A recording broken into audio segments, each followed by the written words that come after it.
Yuto walked into a bar with Shun trailing tentatively behind him. They had had another argument again about how Yuto spent more at Hot Topic than his gross net worth. Yuto argued that he didn't have a gross net worth, was already dead, and Shun was just tired of his shit. Anyway, they headed straight up to the balcony for a drink full of eggao. At least, that's what they were trying to do, but suddenly, Shun tripped out of Arc 5 plot convenience and fell face first to the floor. Shun times floor was a cannon, of course, so he needed some time alone with his bae. Yuto glared at Shun. The least he could have done was said something first. Hey, I'm going to hang out with bae, or I'll see you in a little bit. Not, F you, I'm going to make out with my girlfriend. Screw spending the night with you, Yuto. Yuto scoffed and went with the bartender to the back of the bar to give them some space. The bartender got out 2 glasses and a case of his extra-aged egg-out drink. Yuto downed the shot and slammed the glass down on the table with a sigh. He crossed his arms in front of him as the bartender refilled the glass. And Yuto took another sip. Unfortunately for him, he was still a small person, and he could not hold his liquor very well. But shh, don't tell anyone or he'll card you. Anyway, he started to vent to the bartender, saying, You know, I think Shun loves the floor more than he loves me. I just wish he would have the guts to just come out and say it instead of stringing me along, you know. First he insults my outfit, and then he doesn't even say anymore.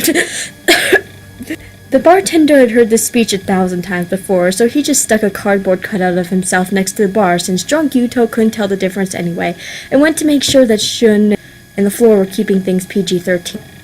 As the bartender walked to check up on Shun, who was still kissing the floor, a wild neon ad system suddenly appeared and made a copyright strike at the bar, since, Shun times floor was copyrighted to them. Shun was tired of getting cock-blocked by neon ad system, so he suddenly sprouted wings out of nowhere and flew to the back and picked up Yuto, so the two of them could disappear to the dark part of the internet. He did care about Yuto, he really did. He was his nakama, his friend, his compadre in arms. But it wasn't like he was looking for a serious relationship with the dude. He was too unstable and he smelled like egg out. He had 3 identical twins, which made things awkward since he always overlooked the obvious Yu-Gi-Oh hair and couldn't figure them out just by looking at their faces. Shun was halfway to the dark internet with Yuto, but what he didn't realize was instead of picking up Yuto, who was passed out at the bar, he had accidentally picked up the cardboard cutout of the bartender. Somehow, Shun only noticed that he had taken the wrong person when he arrived to the dark part of the internet. And when he did, he turned right around and went back to the bar, only to find that both Kaido and Shark had stopped by.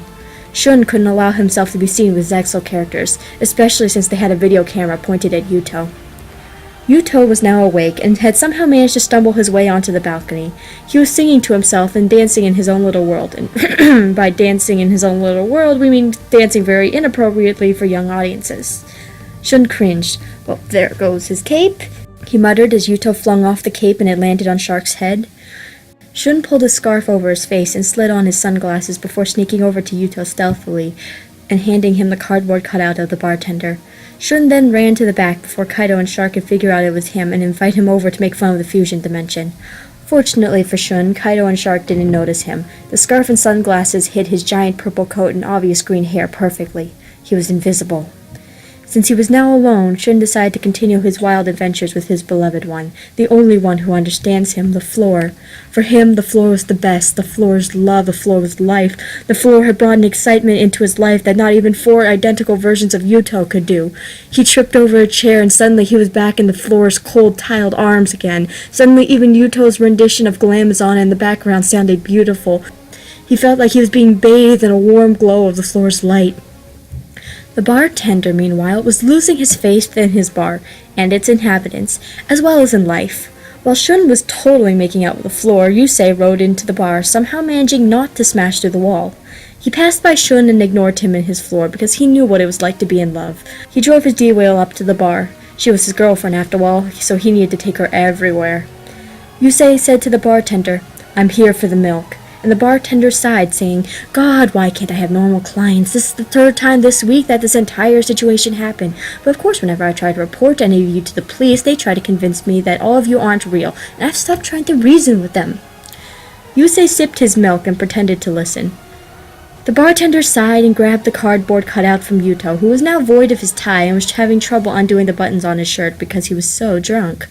Shark was balancing on the balcony along with him because Yuto's dancing was starting to get a little bit more dangerous.